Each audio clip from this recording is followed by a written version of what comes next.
welcome to Podband Pipecast, the premier Podband Pipecast. You're not wrong. He's not wrong. Was that? Well, it was mostly right. You said welcome to Podband Pipecast, the premier Podband Pipecast. Which is a true statement. It is a true statement. It's but we're true. also the premier pipe band podcast. See, we specifically put that so people have a hard time saying it, and it's fun, but that's okay. Yeah. Yes. You got me. You've got another episode to get with it, so it's okay. And I know some people purposely have messed it up because they're like, oh, it's funny. And I'm like, okay, that's fine. Yeah. Anyway, listeners at home, thank you for joining us. We're here with Alasdair Martin, who is a piper and math guru.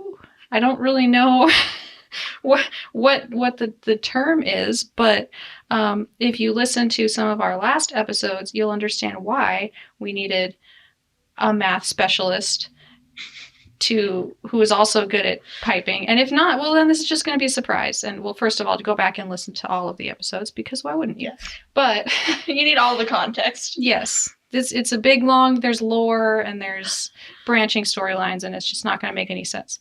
Anyway, we're here with Alasdair, and he's going to tell us about his life story in this first episode. And so you can get to know him and the things that he does. And then the next episode, he's going to do some math, and it's going to be great. That doesn't sound great, but it's going to be It's gonna great. be fun. It's going to be a lot of fun. Let's get to it. How'd you get into piping? Oh man! So it all started on a small farm in Missouri. That's not true. I didn't know you were from Missouri. Yeah. So the real story is actually a lot more stupid. Actually, I think the way I got into it, I would just describe as pretty stupid. So for context, you've already had my brother Angus on. So a lot of this comes from the perspective of Angus started. All right. So Angus, as you know, he was kind of, I don't want to say strong-armed into bagpiping, but he was kind of strong-armed into bagpiping. I think he was always kind of destined to play the pipes because I'm pretty sure his first Highland Games, he was still incubating at the New Hampshire Highland Games. I think Loon Mountain. I think that's true. It's hearsay. If it's true, it's true. Great story. We'll fact check it. Don't worry. I'll let Angus say yes or no to that. But that's my recollection. So Angus had been playing for about 2 or 3 years at that point. He'd been noodling along on the bagpipes, playing with the Sir James Macdonald pipe band, and I was kind of I was just kind of hanging around, because As younger siblings do. and then I'm like, I don't really like this. I don't like going on games. This is boring. Bellingham's okay. I like Bellingham. That's good. So no real interest in really picking up the bagpipes. So one morning, I'm like, it's Saturday morning. I want to play some video games, because that's what kids do. That's what I did back in my day. So I walk up to my dad and I ask, hey, can I play video games?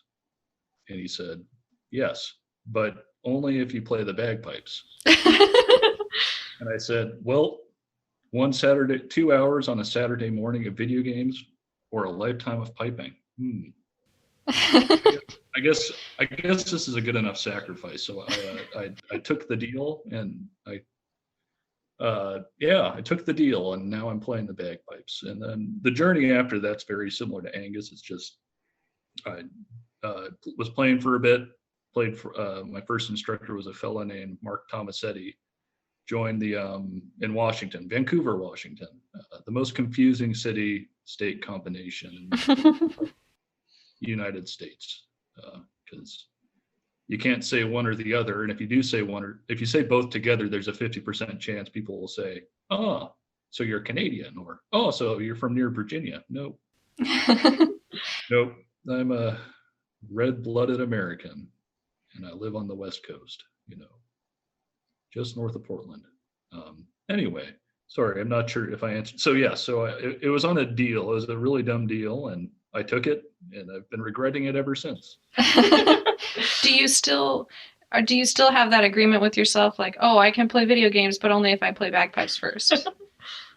I don't think so, because the sort of the proportion of one versus the other has definitely, so it started out a lot more video games than piping, and now it's far more piping than video games, if at all. If at all. What does that mean? I don't know. So definitely more piping, which is kind of weird. So you're like, I can play bagpipes, but only if I play video games first. Exactly. It's like, I've got to do that. It's like I've got to play a video game just to play the bagpipes. I live for that, or something. Well, so you, when you first started playing, that was with the Sir James MacDonald Band, right? Mm-hmm. Yep. And which bands have you played with since then in your piping career, and how did all of that happen? Because I know that's an interesting story too, much like Angus's story. Yeah. Again, my story, this is probably like, viewers, you can just listen to half of this and you'll have 75% of the content. If you just listen to random seconds, that's not a good idea. Don't do that. Everything. It's a quality show. So, yep, start with Sir James. So, Angus got strong-armed into Sir James. I got semi-strong-armed into Sir James. So that was a youth band in Portland, Oregon. Just a few 20-minute drive south, 40 an hour. I don't remember. I slept half the time. The next band was a little band you might know of called Mesa Caledonian out in Mesa, Arizona. Yeah, I've heard they're pretty good. Yeah, I like them. And so we moved from Vancouver down to Phoenix, which we actually moved to a little town called Cave Creek, which we kind of went with the trend of having long drives to band practice by moving to probably the northernmost tip of the Phoenix metropolitan area, besides maybe Black Canyon and Phoenix Metro.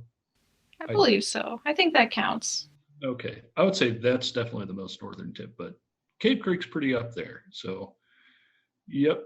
My mother's job moved to not Cave Creek, to Phoenix, as did my stepfather's. So we moved to Phoenix, and I went to the band practice in Mesa, and then I think I played more than any other band. I played in Mesa for I don't know if it was 7 years or 13 years. After a while, just the years kind of. It's all the same. It's a bit of a jump. Let's take the average and say about a decade. So I played in Mesa for about a decade. I took a couple of years off, like my senior year of high school and my freshman year of college. And then I think it was you, Kaylee, and Chris Hosick both said, you need to come back because you've got nothing better to do. And you're playing too many video games, you're not playing enough bagpipes. That was exactly the problem. Because so to make this story more confusing, my freshman year of college, so I guess Mesa I played in two stints, one as a mindless youth, and then the second stint was a slightly less mindless, slightly less youth, I guess. Those are the two stints. So the first stint left for a couple of years, and the second stint I was just in Tempe. All my family pretty much moved to North Carolina. My sister, my mother, my stepfather. Angus was in Flagstaff, so he was still in Arizona. But I was kind of alone in Tempe, and I thought, well, this is miserable. And then I think the whole band family that Chris likes to develop in Mesa, he said, yeah, you're still in the band. You never left. Okay, so I started coming to band practice through college. Then I moved to LA for a year. I went to Caltech for what they called social sciences, which was just Caltech has a weird, they have a weird degree program for economics. They don't call it economics, they call it social sciences. So I did that for a year, and I was still playing for Mesa. And then after a year, I decided I don't want a PhD in this. In fact, I don't want a PhD. I think that this is a lot of work. Well, that makes me sound lazy. Well, I kind of am. So there you go. We're not judging you. That is a lot of work if that's not what you want to do. Exactly. It's like yeah. So I moved back to Tempe and played with Mesa for another few years. But funny enough, the year after I moved from LA, I actually started doing a dual deal with I was playing with Mesa and also playing with LA Scots. I did that for a couple of years. So the LA Scots thing came about. I think I played for Lauren Cousin, and he liked my playing, and he said because I think at that point I was still living in LA, and I had a nice chat with him, and he said, "Hey, if you like, here's my business card." I forget exactly what happened. So I had a correspondence with Lauren for a bit while I was in LA, and I moved back to Mesa, and I thought, maybe since I don't have all the school stuff happening, maybe I want to give the grade 1 stuff a crack, because I've always kind of wanted to just challenge myself in terms of pipe band. So I gave Lauren an email, and he said, "Yeah, that'd be great. Come on up and I'll help you along." And he helped me along, and I played with the band for a year and a half, sort of. Let's see, was that too convoluted? I think that might have been a little convoluted, but yeah. So yeah, you were decided you wouldn't be going to school and also playing in 2 bands. That sounds like a good decision. Yeah. I guess I'm kind of notorious for filling up my time with way too much stuff. And it's funny, as I've gotten older, it's been kind of, again, it's like things I could do when I was 18, where I'm like constantly pushing myself through the Highland Games all day. It's like, all right, I'm going to do solos, and I'm going to play for drummers, and I'm going to play drum majors with LA. All right, now I've got a competition with Mesa. Get dressed, play with the competition with Mesa. All right, now I've got to get dressed again and play with the competition with LA, which it wasn't really a competition because we were the only ones. All right, so I'm doing that. All right, now as soon as that's done, I've got to play with the Marine Band. And like by the end of the day, I was like, I don't think I could do that anymore. Getting too old for that. I'm too old for that. Okay, so all right. So accounting so far. So Sir James, Mesa, LA, and Mesa. And then my car broke down in Indio, California. And is at that point I decided I don't want to live in the Southwest anymore. It's trying to kill me. Maybe that's not true. I think I was being a little dramatic. So I think after that, I'm like, okay, I've got to get out of here. So I moved from Mesa, and I actually moved closer to family out in North Carolina. So that's where I am now. I'm in Huntersville, North Carolina. And in North Carolina, my sister was playing. She plays tenor drummer. Tenor drummer. My sister plays tenor drummer. No, my sister is a tenor drummer. And at that point, she was playing with the Loch Norman Pipe Band. And I thought, well, that band practice for the first time ever, it wasn't 40 minutes away. It wasn't an hour away. It wasn't 5 or 6 hours away. It was 5 or 6 minutes from the house. I'm like, what? I know. Maybe 10. I think I'm 5 or 6 minutes away now. But at that point, it was 10 minutes. So I'm really cutting in close. So I played with Loch Norman. I play with Loch Norman currently. And I was still kind of playing with LA for that time, but it just didn't become feasible anymore. And at some point, while I was in North Carolina, my sister started playing with the City of Dunedin Pipe Band. So I'm playing with Loch Norman. She's playing with Loch Norman and City of Dunedin.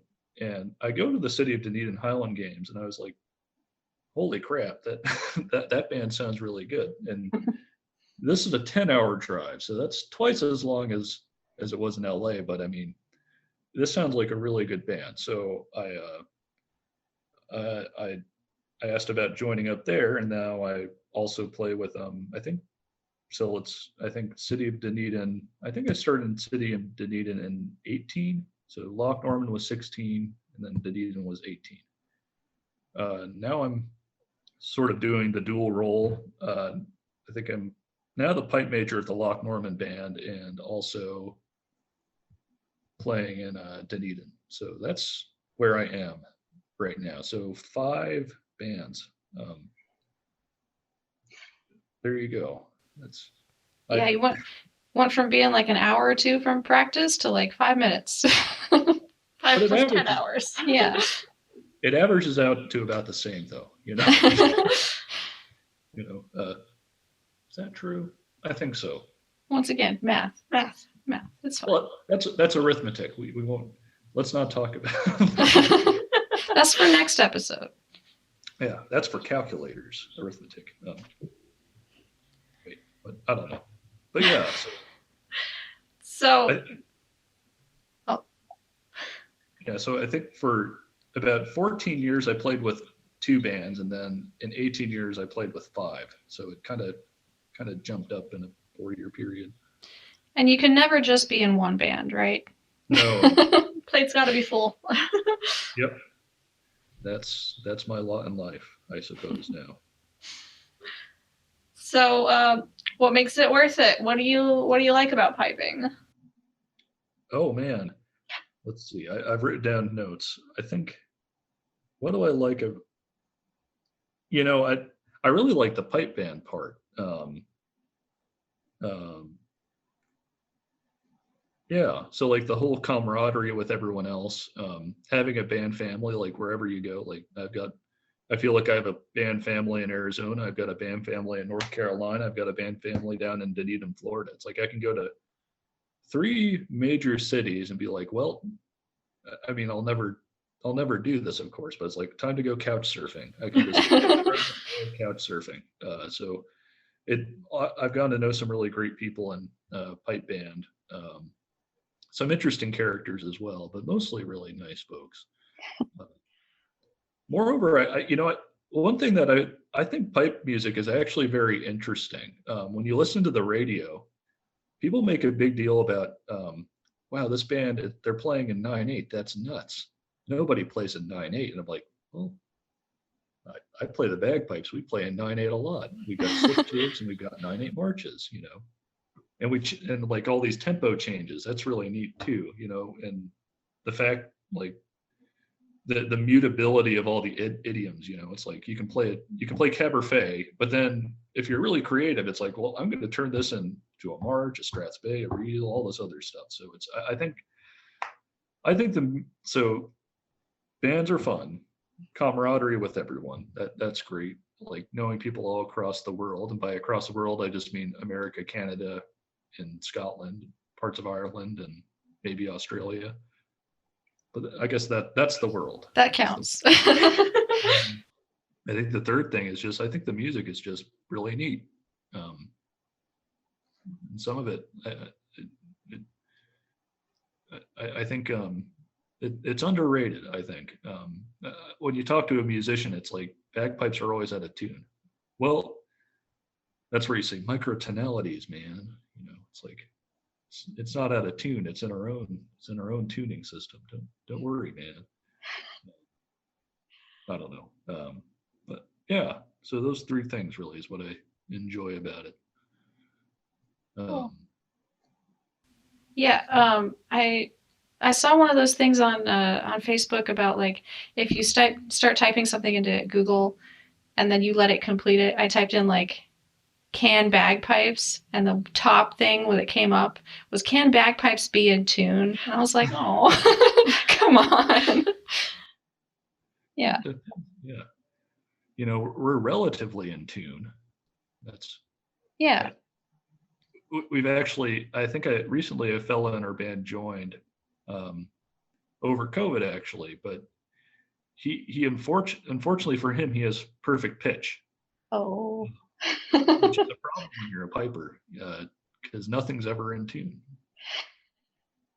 Well, what we call A is not A. It's like B flat, but it's not really B flat. It's somewhere between B flat and B. Yeah, it's in tune with what we say in tune is. Yeah. Hopefully. Yes. I think none of them are in tune, and probably only 1% of them are actually in tune with themselves. that right? I don't know. Yeah. So, having played for like probably most of your life at this point, what My question. what inspires you to keep learning and improving your piping? Oh man. Or are you just one of those people that's just like, you know what, I'm good? We talked about this in one of our last episodes. Yeah, that's right. I'm out. Peace out. I'm done. Yeah, it's definitely changed. And I'm by no means I I've got a lot of room to grow in terms of like technical skill, musical skill, all this other stuff. But especially I think this COVID stuff has really made me reevaluate what I like about piping. Um, and it's the absence of pipe bands. It's like, well, that's kind of why I pipe, I think, because I'm a soloist. I do grade one in solos, but I have almost no motive. I mean, judges stop listening at this point. I have almost no motivation to actually play with respect to solos, if that makes any sense. Like, but I think it's really the bands that it's both improving my playing in the Dunedin band, like trying to be good enough where at some point, like if we wanted to go out and say go to the Worlds, I want to play well enough where it could be like, well, his playing is, if it's the worst in the band, it's going to be good enough to win. So that's sort of one thing that gets me going in that band. It's just keep my chops up just enough so I can keep up and play some of the fun, like the more complicated music. And locally, I think just learning more about how to learn the bagpipes, if that makes any sense. I've been really enjoying. I've really enjoyed being a pipe major in the sense that you kind of have to work on developing everybody's skill individually, and that's, and I think Zoom is at not Zoom. Um, COVID-19 and Zoom are the same things now. Basically the same.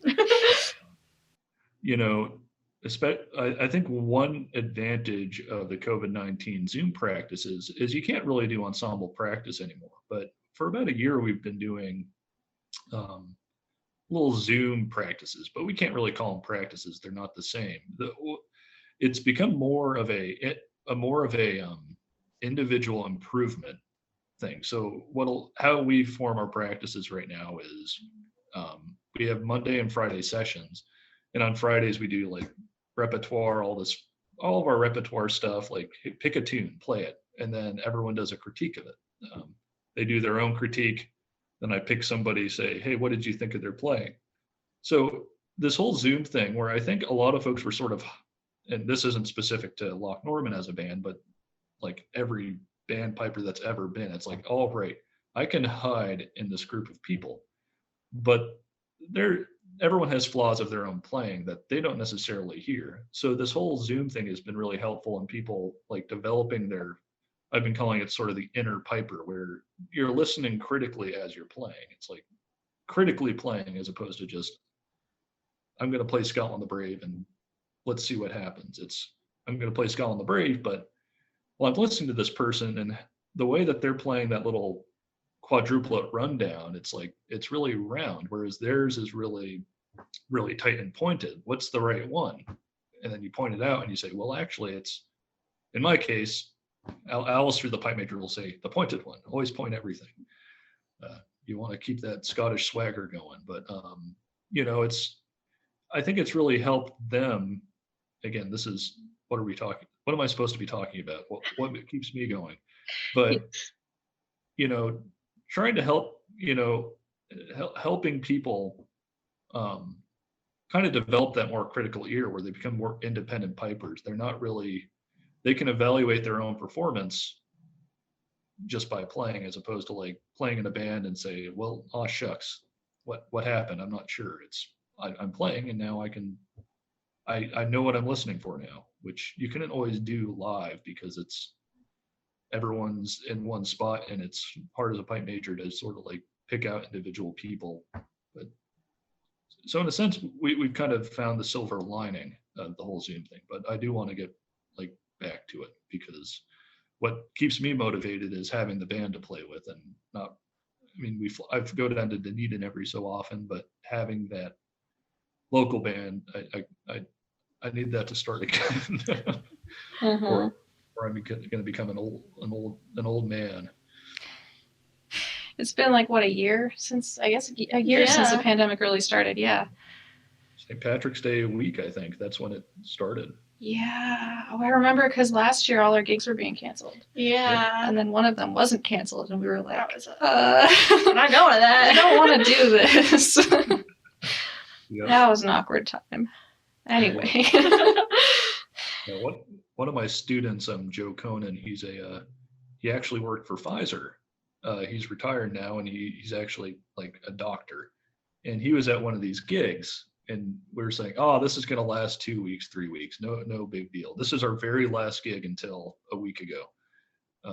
So it'd been a year since we did a gig, and it was the same place where we did our last gig. Was the same place we did our last gig last year.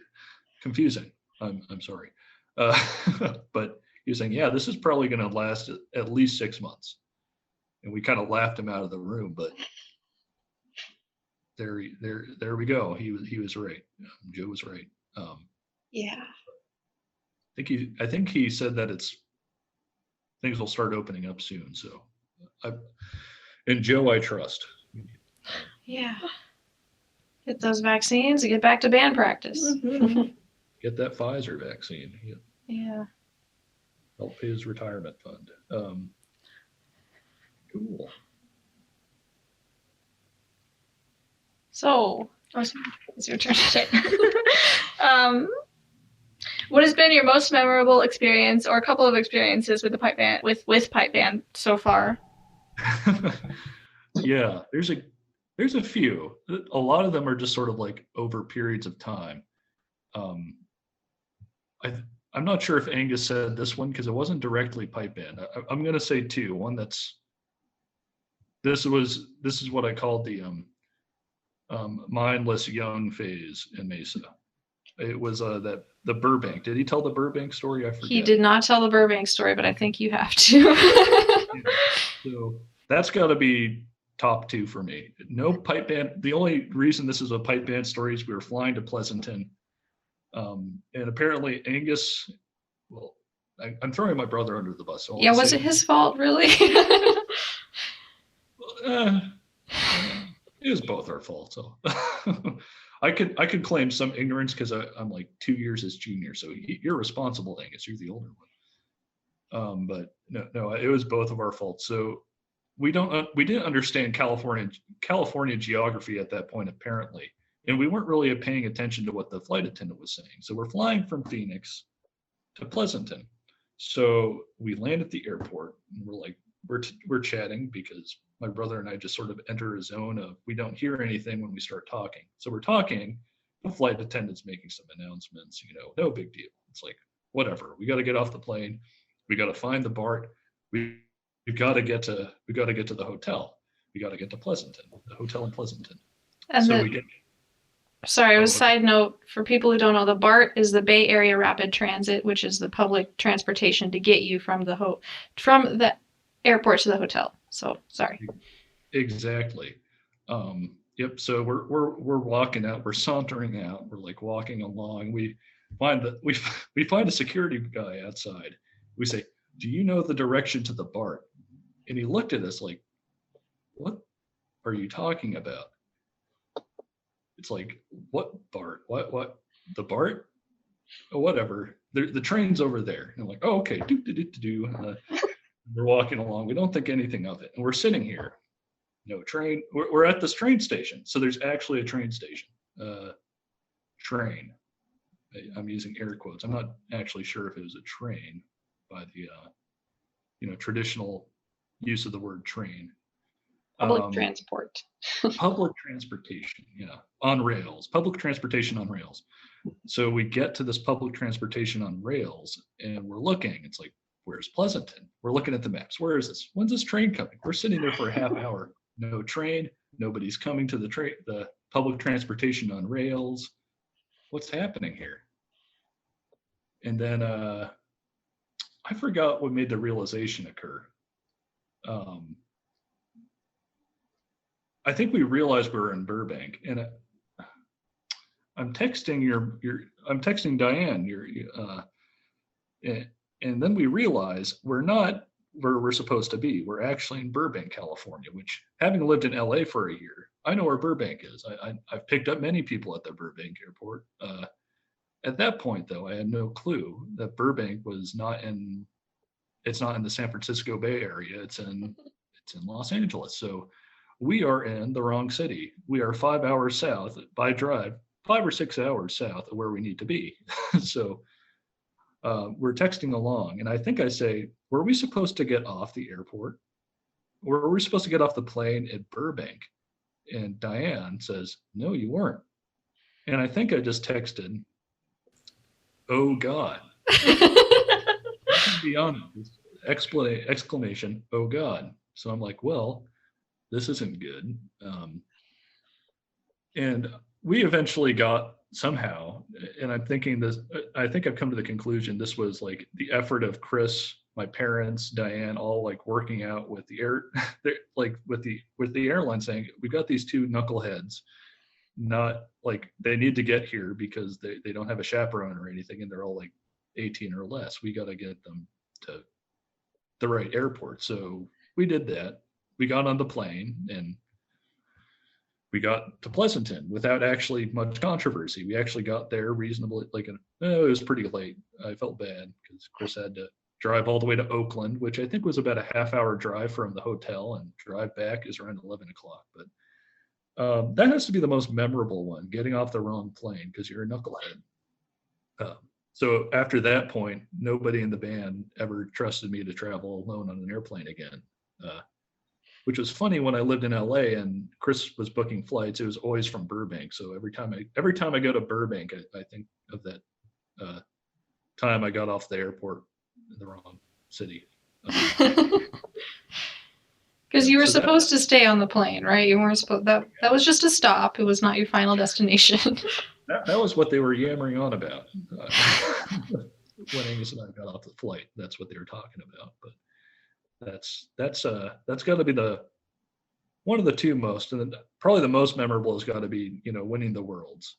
That one you could say in a sentence. That doesn't need a lot of, because I think winning the Worlds, I was like, oh, that's never going to happen in my entire life, and then it did. So yippee.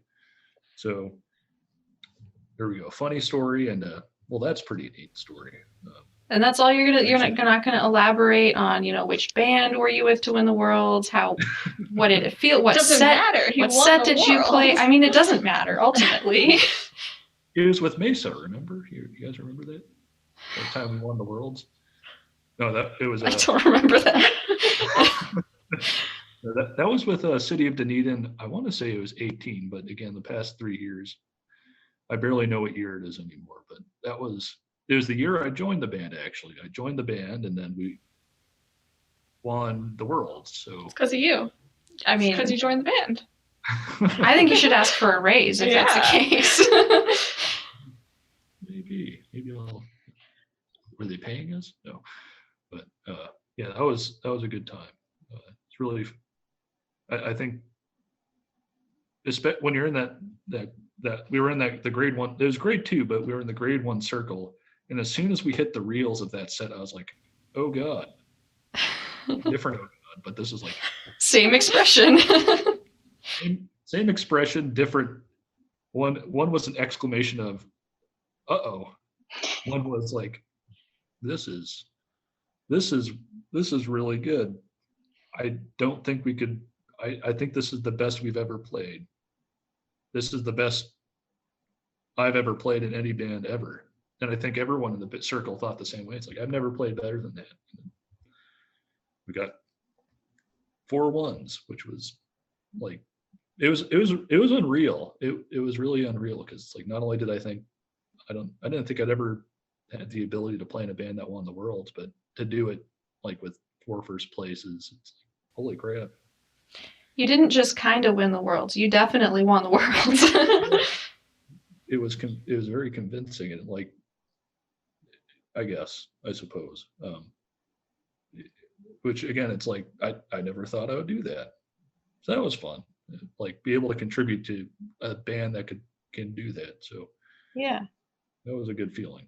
So those are the two, the Burbank and Burbank and Scotland. Nice. And, yep. Two very different experiences, but still important. Yeah. Two different experiences, two oh gods. So, we always ask this question, and this may be a loaded question at this point, but what are you most looking forward to about pipe band in the next couple of years? Oh man. So first one, I think I've got these listed between 1 and 3. Let's see what I wrote down. I forget. I think for me, it's just playing with a band. I kind of want to play in a band, like go to a contest and actually compete again. I appreciated the year off, but now I'm raring to go. I'm ready to get cracking again. And I'd like to go to the Worlds again. That was a good time. And then You were probably supposed to go, was it last year that Dunedin was supposed to go? yeah, yep, we were supposed to go.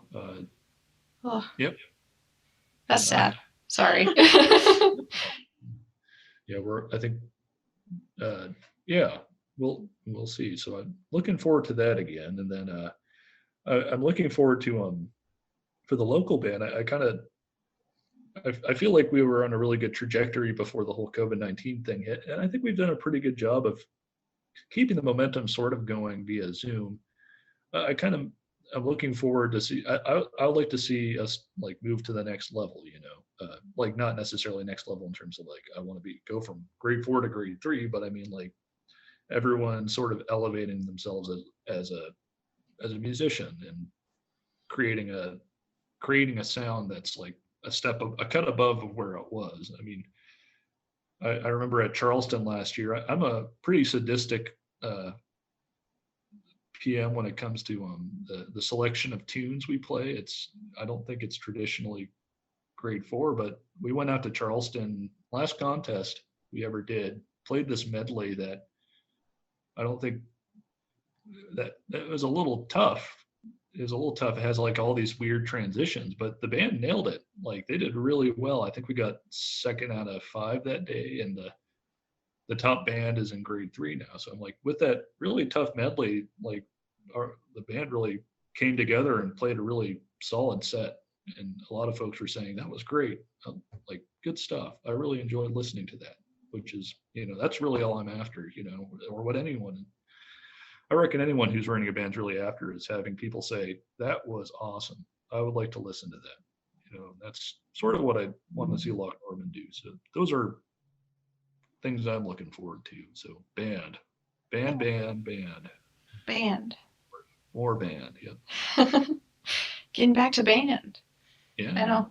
Everyone we ask now just says the same thing. Like playing by yourself is fine, but like band though. Yeah. Well, we're social creatures, and like I'm okay with just being in a like sort of holed up in a room all day and not talking to anyone, which isn't healthy. So like this is my social outlet, Yeah. beyond work, which isn't like, you don't want that to be your social outlet. That's kind of sad. Yeah.